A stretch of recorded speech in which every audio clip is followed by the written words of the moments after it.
So I hope you guys are doing extremely well. ठीक है, welcome to the geography for after part 2। Telegram का link description में है Divya ma'am का, और मेरा इंस्टाग्राम लिंक डिस्क्रिप्शन में है। और बाकी जो भी आपकी क्वेरीज है आप कमेंट सेक्शन में डाल सकते हो। And after the after examination is over we'll do a lot of videos on the end sessions on the coming CDS examination. ठीक है, तो यहाँ पर आप मुझे देख सकते हो, this is me here, I am alumnus of the prestigious Indian military Academy Dehradun and IIMC Delhi. First में मैंने UPSC CDS क्लियर करा था, SSB क्लियर करा था, and then I joined the Indian military academy. Rest all details are there. By now I have 57 recommendations के बहुत सारे videos आपने देखे हैं। अभी recently Varun all India rank 13 का वीडियो आया है।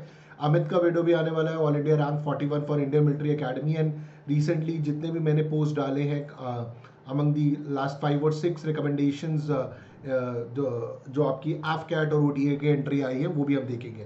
ठीक है, तो बाकी सारी डिटेल्स यहाँ पर है हमारी। ये आई थिंक स्लाइड रिपीट हो रही है। तो अगले क्वेश्चन की तरफ चलते हैं जो हम वन लाइनर फॉर्म के अंदर देख रहे थे। Which mountain range stretches from Gujarat in west to Delhi in the north. तो इसका आंसर अरावली है। रायसेना हिल्स की भी अगर आप बात करेंगे वहाँ तक आपकी अरावली स्ट्रेच होती है। इवन JNU के अंदर भी कुछ पहाड़ियाँ हैं, वहाँ पर भी हमें अरावली रेंज आती हुई दिखती है। तो next question is which is the largest volcano crater in the world. तो क्रेटर आपका एक तरीके का इस तरीके का स्ट्रक्चर होता है, ठीक है, जिसके अंदर कई बार पानी भी भर जाया करता है। तो दिस इज लेक टोबा। देखो अब वहाँ पर पानी भर गया क्रेटर के अंदर, जो एक तरीके का आपका सॉसर की तरह उसका शेप होता है। तो उसके अंदर जब पानी भर जाता है तो वो आपका जो लेक बन जाता है। तो विच is the largest volcano crater in the world. तो लेक टोबा इंडोनेशिया में है, 1130 स्क्वायर किलोमीटर्स। ओके, और ये आपकी अरावली रेंज आपको दिख रही है। तो this map is highly useful. देखो ये अरावली है आपकी, ठीक है, दिस इज योर अरावली। ठीक है, ये आपका थार डेजर्ट है, this is the Indo Gangetic region, this is the Himalayas. और यहाँ पर आपको कंचनजंगा दिख रहा है, 8586 कंचनजंगा। ठीक है, एंड दिस इज द छोटा नागपुर प्लाटो, विंध्यास, और विंध्यास के बीच में सतपुरा बहती है। ये क्वेश्चन बहुत बार पूछा जाता है। तो अगर आपसे पूछा जाए विंध्यास और सतपुरा रेंज के बीच के अंदर है आपकी नर्मदा। ठीक है, नीचे आएंगे तो यहाँ पर आपके वेस्टर्न घाट, ये ईस्टर्न घाट। कृष्णा रिवर आपकी बे ऑफ बंगाल में गिरती है, गोदावरी भी आपकी बे ऑफ बंगाल में गिरती है। नर्मदा जो है आपकी अरेबियन सी के अंदर जाके मिलती है। ओके, सिमिलरली यहाँ पर भी एक आप मैप देख सकते हैं। Okay, this is your Aravallis, Thar desert, Rann of Kutch, Deccan plateau, Satpura और विंध्यास के बीच में नर्मदा रही आपकी। वेस्टर्न घाट्स, ईस्टर्न घाट्स हो गया, आपको देख रहे हो बीच में ब्रेक्स भी हैं। छोटा नागपुर प्लाटू हो गया, और एक गारो खासी जयंतिया है। गारो खासी जयंती और खासी हिल्स के अंदर ये आपकी, जिसको हम मौसन राम की एरिया की बात करते हैं, ठीक है, चेरापूंजी की बात करते हैं, वहाँ पर है। और ये आपकी नीलगिरी हिल्स, और नीलगिरी हिल्स के नीचे आपका कार्डमम हिल्स में आता है। लेफ्ट में आपके लक्षद्वीप आइलैंड्स है, और यहाँ पर आपके अंडमान एंड निकोबार आइलैंड्स है। तो दीज आर सर्टेन एरिया जो पूछे आते हैं। और आप अगर देखें तो पटकई बम का इलाका आपको यहाँ पर दिखेगा, म्यांमार के बाजू के अंदर, if you see that. And again this the Kashmir, ठीक है, एंड पाकिस्तान। चलो अब चलते हैं आपके अगले क्वेश्चन की तरफ। वेरी इंपॉर्टेंट एरिया ये, खासकर एक सेकेंड, ठीक है, ज्योग्राफी के अंदर देखें तो ये बेसिकली डाइवर्जेंट मूवमेंट की बात करें। Which plate movement is responsible for formation of mid oceanic ridge. अब मिड ओशनिक रिज का मतलब है कि बेसिकली डाइवर्जेंट मूवमेंट है कि अगर जमीन के दो टुकड़े तो एक इधर खींचेगा एक इधर खींचेगा, तो डाइवर्ज हो रहे हैं। ठीक है, तो अगर आप नीचे इस वाले डायग्राम के अंदर देखेंगे तो यहाँ पर क्या हो रहा है, इसके अंदर एक इस तरफ जा रहा है और एक इस तरफ जा रहा है। तो जब जमीन का एक हिस्सा इस तरफ जाता है और एक हिस्सा इस तरफ जाता है तो ये खींच के फाड़ रहा है। तो इसीलिए आप देखते हैं मिड ओशनिक रिज के अंदर यहाँ से आपका क्या है, लावा निकलता रहेगा, लावा निकलता रहेगा, जिसके अंदर एक परत, दूसरी परत, तीसरी परत, बोथ साइड्स पे जाएगी। तो इसको हम बोलते हैं डाइवर्जेंट मूवमेंट। कन्वर्जिंग होती है जब दो जमीन के टुकड़े हैं, जमीन के हिस्से वो आते हैं, ऐसे जुड़ते हैं, और ऊपर ट्रांसफॉर्मेशन होती है। ठीक है, जिस तरीके से आपको देख रहे कन्वर्जिंग हो रहा है आपका, तो ये देखो एक नीचे चली जाती है। ठीक है, तो दो जमीन के टुकड़े आएंगे, वो ओशन की प्लेट आ रही है कि लैंड की प्लेट आ रही है, उस पर भी डिपेंड करेगा।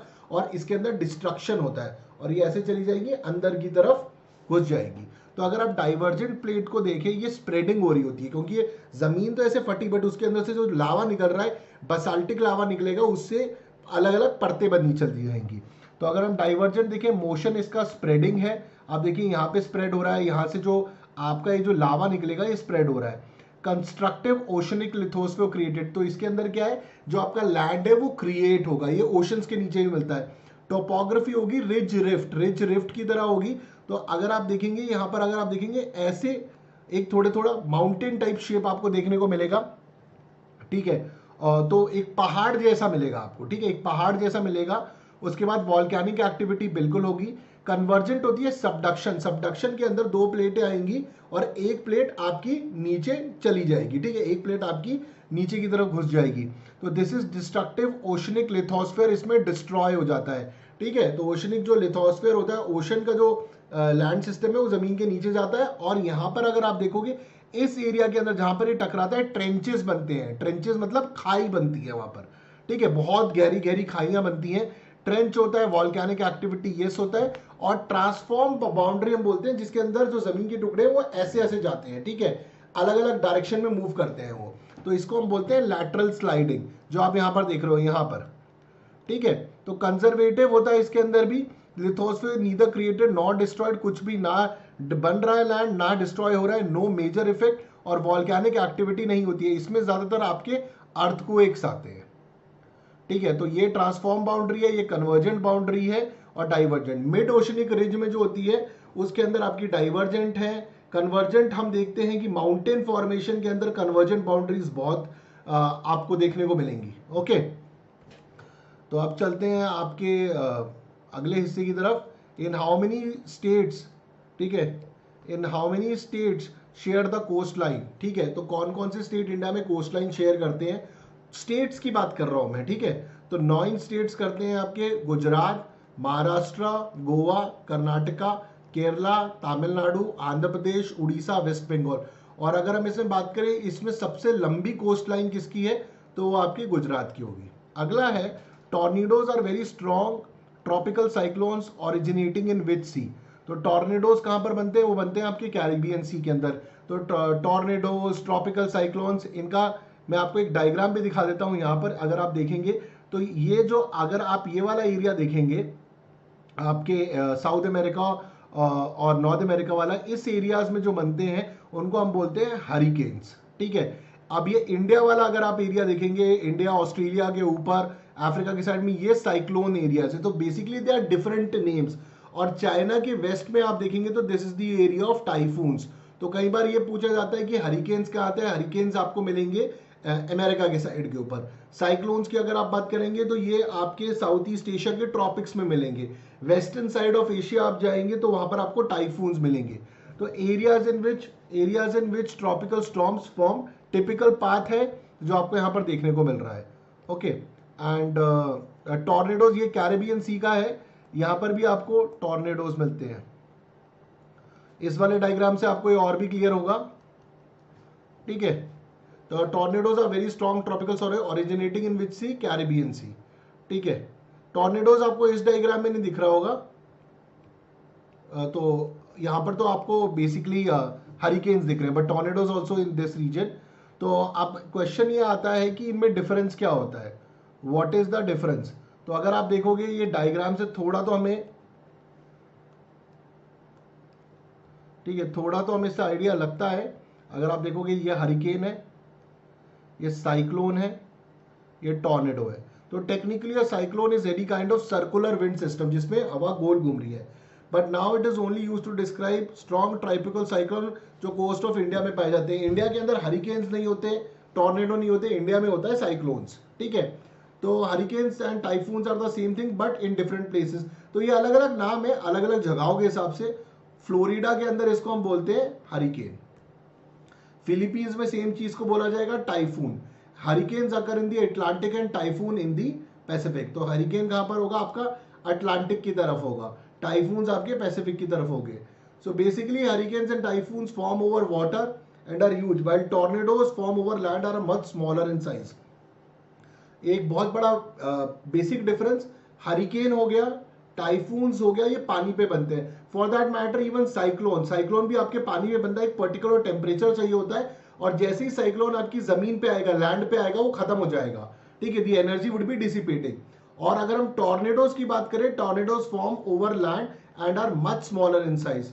अ tornado is a violent windstorm characterized by twisting funnel shaped cloud. ये देखो, ये आपको टॉर्नेडो दिख भी रहा होगा, shaped cloud. In United State twister is used as a colloquial term for tornado. तो टॉर्नेडो को किस और नाम से जाना जाता है? टॉर्नेडो को हम आपके कोलोकियल टर्म जो लोकल भाषा में प्रयोग करते हैं तो उसको हम बोलते हैं ट्विस्टर। तो अगर आपके पेपर के अंदर आता है कि ट्विस्टर किसको बोलते हैं? टॉर्नेडो को बोलते हैं। टॉर्नेडो को किस और नाम से जाना जाता है? ट्विस्टर के नाम से जाना जाता है। हरिकेन्स की हम बात करें, टाइफून्स की हम बात करें, साइक्लोन्स की बात करें तो ये वाटर बेस्ड है, ठीक है, they will be forming over water, और टाइफून्स आपके जमीन पे बनेंगे। ओके, अब अगला सवाल है कि Vindhyas belong to which class of mountain? तो विंध्यास आपके ब्लॉक माउंटेन्स होते हैं। ब्लॉक माउंटेन्स में क्या होता है कि अगर तो आप दो जमीन के टुकड़े ले लो तो एक इस साइड जाता है, एक इस साइड जाता है, और नीचे वाली जमीन आपकी खिसक जाती है, ठीक है। तो ये जो साइड वाली जमीनें होती है इनको हम बोलते हैं हॉस्ट, ठीक है, जो ऊपर की तरफ जमीन रहती है, और ये जो नीचे की तरफ जमीन खिसक जाती है इसको हम बोलते हैं ग्रेबन, ठीक है। और ये जो जब दो जमीनें ऊपर हो जाए और नीचे में खाई जैसा बनता है, इस पे फैलती है, इस पे बहती है नदी। और जो आपका नर्मदा है, नर्मदा बिल्कुल ऐसी है, एक साइड में ऊपर विंध्या है, दूसरे साइड में सतपुरा है, जो अभी हमने देखा, और जो नीचे आपकी नर्मदा नदी बहती है। एग्जैक्टली ये इसी का एग्जाम्पल है। तो अगर आप देखेंगे विंध्या ऊपर उठा हुआ है, दूसरी साइड में आपका सतपुरा उठा हुआ है, जो बीच में जमीन धसी हुई है उसके ऊपर नर्मदा बहती है। और इस सिस्टम को हम किससे बनता है? ये बनता है आपके फॉल्टिंग से। तो ये हम ज्योग्राफी में पढ़ते हैं, फोल्डिंग एंड फॉल्टिंग, ठीक है। तो block mountains form due to compression between diverging plates, compression होता है। ऑक्स माउंटेन भी आपके ब्लॉक माउंटेन के एग्जाम्पल है, विंध्यास भी आपके ब्लॉक माउंटेन के एग्जाम्पल है। Block mountain is also known as horst. तो हॉस्ट कौन सा होता है? जो ऊपर उठे वाला, नीचे वाला जो एरिया धक जाता है वो आपका ग्रेबन, ठीक है। अगला क्वेश्चन है which is the world's largest producer of wool? तो वूल सबसे ज्यादा कहां प्रोड्यूस होती है? ऑस्ट्रेलिया में। किस सॉइल को रेगूर सॉइल बोला जाता है? ब्लैक सॉइल को रेगूर सॉइल बोला जाता है। What is known as soil free farming, जिसको हम बोलते हैं हाइड्रोपोनिक्स। आप देख रहे हो यहाँ पर कोई सॉइल नहीं दिख रहा होगा आपको, हाइड्रोपोनिक्स बोलते हैं इसे। Using mineral nutrient solution in water solvent. तो बहुत ही यहाँ पर आपको सॉइल फ्री फार्मिंग कराई जाती है, और आप जैसे कि फोटोग्राफ में देख रहे हैं मिनरल न्यूट्रिएंट सॉल्यूशंस को यूज कराया जाता है वाटर सॉल्वेंट की तरह, ठीक है। इसको हम बोलते हैं हाइड्रोपोनिक्स। तो अगर ये सवाल है कि हाइड्रोपोनिक्स क्या है, तो सॉइल फ्री फार्मिंग है। ओके, अब यहाँ पर मैंने कुछ एक बेसिक डायग्राम डाल दिया कि किस किस एरिया के अंदर अलग अलग सॉइल दिखते हैं। तो अगर आप ये जम्मू एंड कश्मीर, लद्दाख का एरिया और हिमाचल का एरिया अगर देखेंगे, लिटिल बिट ऑफ उत्तराखंड, यहाँ पर आपको फॉरेस्ट सॉइल मिलेंगे।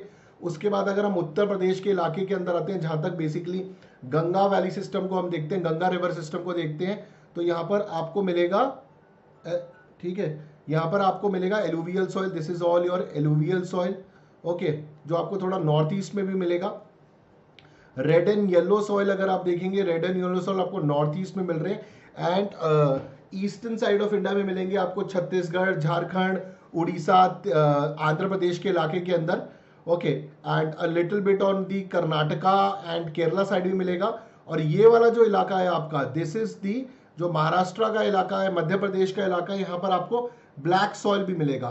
कई बार एग्जाम में पूछा जाता है कि ब्लैक सॉइल किससे बना हुआ है या महाराष्ट्रन प्लेटू किससे बना हुआ है, तो ये बेसिकली आपके बेसाल्टिक लावा से बना हुआ है, ठीक है, बेसाल्टिक लावा से बना हुआ है, इसलिए ये थोड़े ब्लैक से इसका रंग भी मिलता है इस मिट्टी का।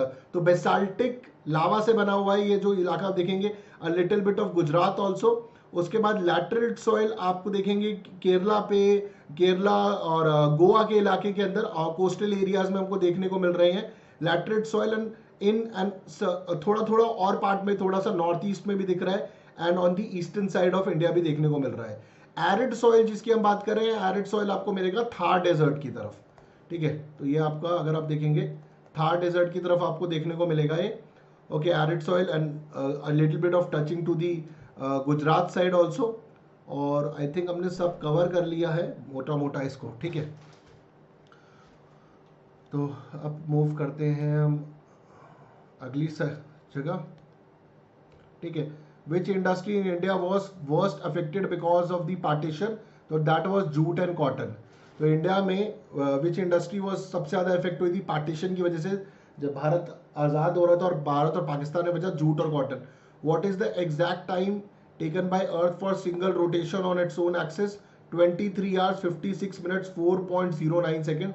ये टिपिकल एफकैट क्वेश्चन है जिसमें वो एग्जैक्ट फैक्ट पूछता है, what is the exact time taken by the earth for single rotation on its own axis. तो इसका एग्जैक्ट टाइम है कि अर्थ पूरा एक जो रोटेशन ले रहा है, एग्जैक्ट टाइम एक सिंगल रोटेशन कितनी देर में खत्म करता है, 23 घंटे 56 minute 4.09 second. Because of which factor clouds do not precipitate in desserts, because of which factor clouds do not precipitate in desserts, किस वजह से जो आपके क्लाउड्स है डेजर्ट के अंदर नहीं आ पाते हैं, प्रेसिपिटेट बारिश नहीं कर पाते, नहीं आ पाते हैं, तो उसका आंसर है ह्यूमिडिटी बहुत ज्यादा कम होती है, जिससे मॉइस्चर लैडन कंटेंट नहीं आ पाता, मॉइस्चर नहीं आ पाता, फिर बारिश तो बहुत दूर की बात है। अगला सवाल है आपका, which river crosses the equator twice. ये क्वेश्चन आपको सीडीएस में मिल जाएगा, एसएससी में मिल जाएगा, एफकैट में मिल जाएगा, बड़ा ही पुराना क्वेश्चन है। तो अगर आप देखेंगे ये कोंगो रिवर है, मैंने मैप भी डाला हुआ है, ये यहाँ से स्टार्ट होती है और देखो दोबारा क्रॉस कर रही है, ये आपका इक्वेटर है, तो एक बार क्रॉस करती है ऊपर जाती है फिर नीचे जा रही है, अगर आप देखेंगे, ठीक है। सो 2 times it is crossing, okay, ऊपर जा रही है फिर नीचे आ रही है, तो अंडर ये आपकी कोंगो रिवर है एंड हाँ ये रहा कॉन्गो यहाँ पर एस्चुरी बना रही, तो ऐसे ही इस साइड से ऊपर उठी नीचे जा रही है, ठीक है। तो under which climatic condition do the laterite soil developed, laterite soil आपकी कौन सी क्लाइमेटिक कंडीशन में डेवलप करते हैं, तो अगर आप देखोगे इस सॉइल की बात करी जा रही है, लैटरेट सॉइल, ये जो बाहर आपको वेस्टर्न बॉर्डर्स पर दिख रहा है, वेस्टर्न कोस्टल स्टेट्स के ऊपर दिख रहा है, ठीक है, और little bit about Madhya Pradesh के एरिया में भी थोड़ा बहुत दिख रहा है हमको ये, okay, and other areas north east के अंदर भी है। ये आपका बनता है वेट ट्रॉपिकल क्लाइमेट के अंदर, ठीक है, वेट ट्रॉपिकल क्लाइमेट में बनता है, बारिश अच्छी होती है यहाँ पर मोर और less. Which is the most important factor in soil formation, soil formation का सबसे इंपॉर्टेंट फैक्टर क्या है, क्लाइमेट, क्लाइमेट का सबसे ज्यादा प्रभाव पड़ता है। अगला क्वेश्चन आपका है, डीपेस्ट सरफेस डिप्रेशन ऑन अर्थ कौन सा है, डीपेस्ट सरफेस डिप्रेशन आपका बनता है मैरियाना ट्रेंच, ठीक है। तो मैरियाना ट्रेंच अगर आप देखेंगे यहां पर आप, और मैरियाना ट्रेंच के पास ही आप देखेंगे चैलेंजर डीप भी है,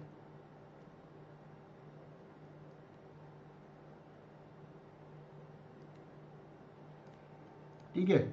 और कौन सा एरिया अगर आप देखेंगे, Indonesia, Australia, Papua New Guinea, Philippines, China, Japan, तो इन एरिया को आपको ध्यान में रखना पड़ेगा, ठीक है। आप देखेंगे ये Japan, China, Philippines, Indonesia, Australia, Papua Guinea कहां पर मिल रहा है ये आपका, तो अगर आप जापान की, तो ये ईस्ट एशिया के अंदर आपको जो देखने को मिल रहा है यहाँ पर मैरियाना ट्रेंच है, यहाँ पर चैलेंजर डीप उसके बाजू के अंदर है। तो deepest surface depression on earth is Mariana trench, it is located in the western Pacific, it is ठीक है, it is located in the western Pacific and average of 200 kilometres और to the east of Mariana island in the western Pacific east of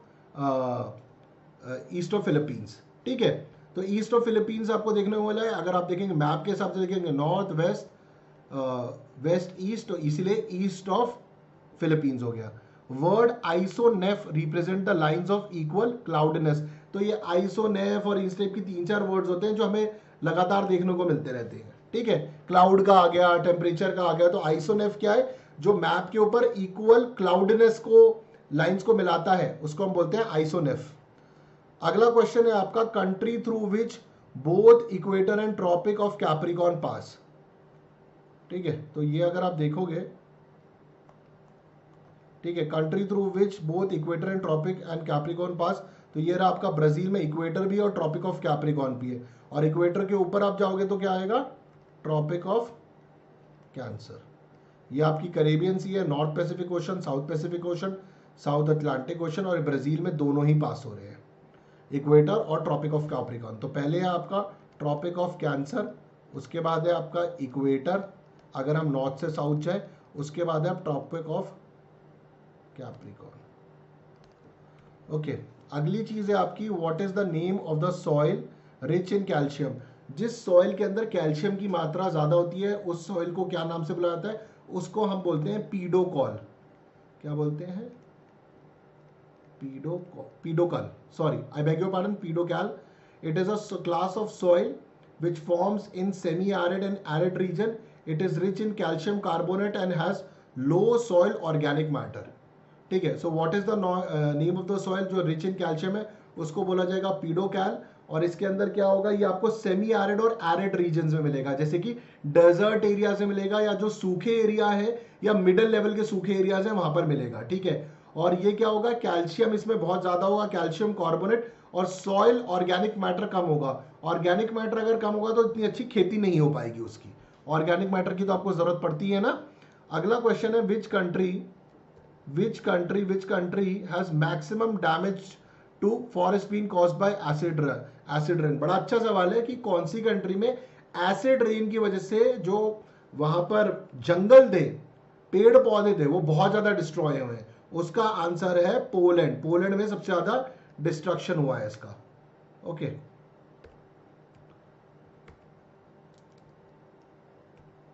अगला question है, which country is situated geographically in America but politically a part of Europe.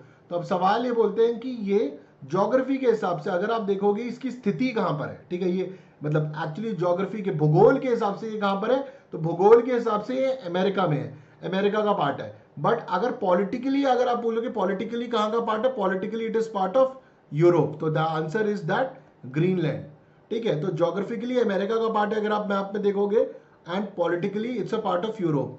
The fertile land between two rivers is called Doab. Doab का इलाका होता है, तो दो नदियों के बीच में जो फर्टाइल लैंड बोलते हैं उसको बोलते हैं दुआब, दो नदियों के बीच में दुआब।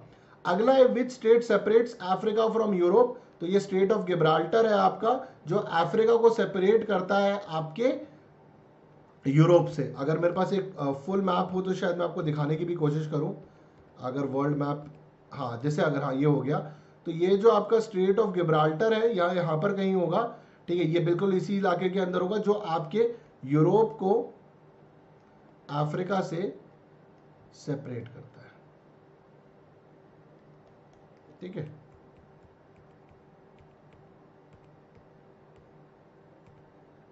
ओके, और यहाँ पर आप देख ही रहे, ये बिल्कुल टिप है और ये यूरोप के बिल्कुल सेपरेट करता है। ये ग्रीनलैंड वाला भी अच्छा क्वेश्चन है कि ज्योग्राफिकली अमेरिका का पार्ट है, पॉलिटिकली यूरोप का पार्ट है, दुआब दो नदियों के बीच का इलाका। अगला क्वेश्चन है कि एपीलियन और पेरीहिलियन किसको बोलते हैं। काफी रिपीटेड क्वेश्चन है ये सीडीएस के अंदर और एफकेट के अंदर, काफी बार इसे हम कंटिन्यूसली देखते हैं कि एपीलियन और पेरीहिलियन के अंदर क्या फर्क होता है। तो इसका एक तो बहुत सिंपल फॉर्मूला है, ए पेरीहिलियन, पी से मतलब पास, ठीक है, पी से हो गया आपका पास। ओके, इस तरीके से आप याद कर लीजिएगा। और ए से आप मान लिया जाए, लिखिए अनंत, ठीक है। अनंत मतलब, अनंत बोलते हैं ना, जीएस की सिलेबस तो अनंत है, अनएंडिंग है, तो अनंत मतलब आप समझ लीजिए दूर है बहुत, ठीक है। सो ए से अनंत, पी से पास, ठीक है। तो यहां पर भी उसका मतलब है, पी मतलब पेरिहिलियन जो पोजीशन है when earth is nearest to the sun, and aphelion position है when earth is farthest from the sun. तो aphelion and perihelion describe the furtherest and closest distance the earth is to the sun. तो अगर आप देखेंगे ये 147.1 million kilometres है आपका perihelion यानी सबसे पास, और एपीलियन आप देखेंगे 152.1 है, एपीलियन हो गया ये, ठीक है, यानी जो मैंने बोला अनंत, तो अनंत एंड पास से याद कर लेना, ठीक है। तो the earth is the farthest from the sun, इसको बोला जाएगा एपीलियन। रफली 2 weeks after June solstice and closest to the sun perihelion, रफली 2 weeks before after the December solstice. तो दो टर्म्स और आते हैं जिसको हम बोलते हैं सोलिसिटस एंड इक्विनॉक्स, तो उनको भी देख लेते हैं। सोलिसिटस और इक्विनॉक्स क्या होते हैं। तो सोलिसिटस और इक्विनॉक्स में बेसिक फर्क ये होता है, इक्विनॉक्स साल में वो 2 दिन होते हैं जिसके अंदर जो आपकी डे और जो नाइट है वो इक्वल हो जाती है। So equinox refers to a day with equal duration of day and night, जब दिन और रात बिल्कुल बराबर होते हैं। तो ये साल में 2 बार होता है। स्प्रिंग का जो इक्विनॉक्स है उसको हम बोलते हैं मार्च 20th को होता है, आप ये देख सकते हैं मार्च 20th टू 20th, इसको हम वर्नल इक्विनॉक्स भी बोलते हैं। तो ये भी पेपर में आ सकता है, ये आपका वर्नल इक्विनॉक्स हो गया। सितंबर के टाइम पर जो आता है उसको हम बोलते हैं ऑटम इक्विनॉक्स, ठीक है, ऑटम इक्विनॉक्स भी बोलते हैं। वर्नल और स्प्रिंग इक्विनॉक्स सेम है, ये आएगा सितंबर 22 टू 23, ठीक है। और ये इस टाइम पर क्या होगा, दिन और रात सेम होगी। अब उसी तरीके से on the other hand solstice refers to the day with the either the longest day और द शॉर्टेस्ट, जिसमें दिन बड़ा हो जाएगा, रात छोटी हो जाएगी, और एक में रातें बड़ी हो जाएंगी और दिन छोटे हो जाएंगे। तो आपने देखा होगा विंटर्स के टाइम पर हमारी रातें बड़ी हो जाती है, दिन छोटे हो जाते हैं, और समर्स के टाइम पर अगर मैं अपने नॉर्दर्न हेमिस्फीयर इंडिया में जो आप देखते होगे, इंडिया का एग्जांपल ले रहा हूं, आपको इजीली रिलेट कर पाओगे, तो नॉर्दर्न हेमिस्फीयर के अंदर आपकी समर्स में दिन लंबे हो जाते हैं, रातें छोटे हो जाती है। सो विंटर सोलिसिटस ऑन डिसंबर 22 और समर सोलिसिटस इज ऑन जून 21। तो जून 21 is the day length more and the night length less. In December 22 the night length is more, the day length is less. Okay, बाकी आपको ये डायग्राम से भी काफी कुछ समझ में आ गया होगा। ठीक है, तो next is which is the fastest growing tree. Fastest growing tree आपका यूकेलिप्टस होता है, जिसको हम हिंदी में सफेदे का पेड़ भी बोलते हैं, सफेदे का पेड़। Which tree requires minimum water for its growth. किस पेड़ को सबसे कम पानी की आवश्यकता होती है अपनी ग्रोथ के लिए? तो जो बोलते हैं बबूल का जो पेड़ होता है, बबूल के पेड़ को सबसे कम आवश्यकता होती है। और कौन सा पेड़ सबसे तेजी से ग्रो होता है? वो सफेदे का पेड़ होता है, जिसको हम अंग्रेजी में यूकेलिप्टस बोलते हैं। तो यहां पर हमारा पार्ट 2 खत्म होता है, और इसी तरीके से before the AFCAT will complete this entire series. जय हिंद everyone, and guys do like share, please definitely subscribe करिए। यही मैं आपसे एक्सपेक्ट करूंगा कि आप सब्सक्राइब करिए, और जो भी आपके साथ CDS, AFCAT और डिफेंस एग्जाम्स की तैयारी कर रहे हैं दोस्तों, जो आपके फ्रेंड्स हैं, रिलेटिव्स हैं या जूनियर सीनियर्स हैं, उनको जरूर जोड़िएगा। Thank you very much. जय हिंद।